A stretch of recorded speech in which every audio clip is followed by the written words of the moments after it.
Hey nerds, ready to argue and disagree?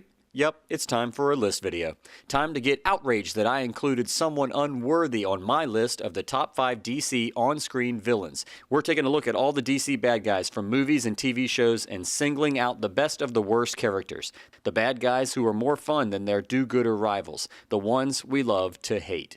Real quick, a couple of rules. I'm only doing live action portrayals, so Mark Hamill's spectacular depiction of the Joker is out. And I'm only picking a single version of any character, so there's only room for one Joker on this list anyway. Let's get started with number 5, General Zod from Man of Steel. People like myself have given the DCEU some flack, particularly due to the disappointing Batman vs. Superman. But Man of Steel was pretty good, and Michael Shannon's rendition of the Kryptonian Zod was great.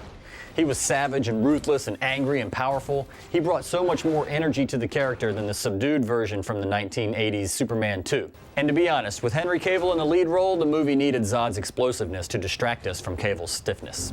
I have no people. That is what you have taken from me. Number 4, Catwoman. There are several to choose from here, but we can eliminate Anne Hathaway for being too much on the good side for our villains list. Halle Berry's horrible character was hardly even Catwoman, so she's gone.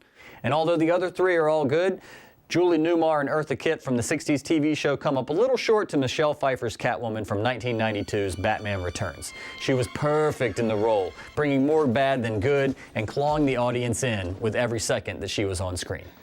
How could you? I'm a woman.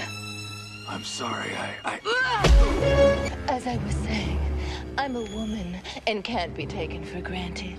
Number 3, Captain Cold from CW's The Flash. Yes, for real, Captain Cold is on this list. Is he corny? Sure. Peach. Is his voice silly? You betcha. Thank you. But he's a scene stealer.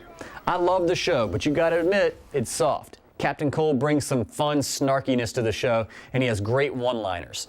We love The Flash, but Wentworth Miller calls out Barry Allen's aw shucks wholesomeness, and isn't that exactly what we want to do when we're watching? Not learning your lesson, Barry. You keep telling us one thing and then doing another.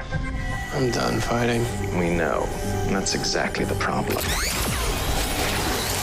Number 2, Penguin from Gotham.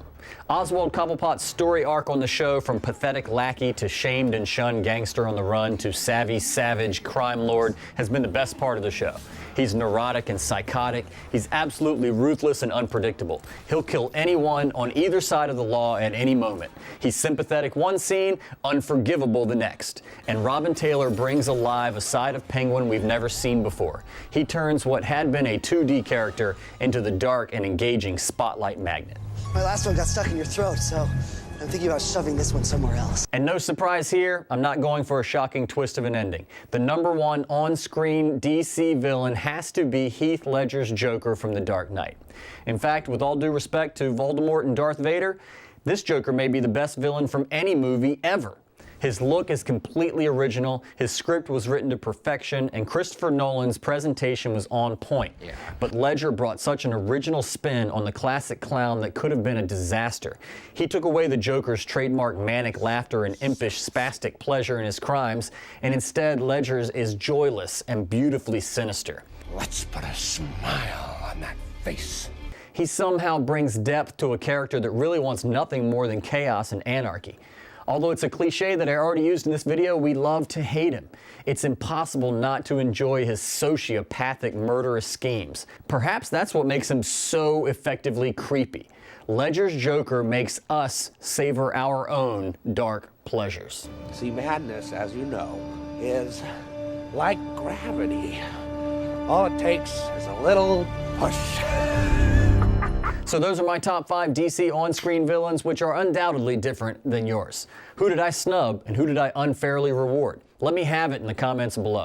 In fact, you should get so mad at me that you share this video with your friends on all your social media to show them how wrong I am. And you should also channel that anger into clicking the subscribe button so you can come back and trash me when I get the next list wrong. That'll teach me. In fact, these videos you see here, I may be wrong in them too. So you'd better watch them and set me straight.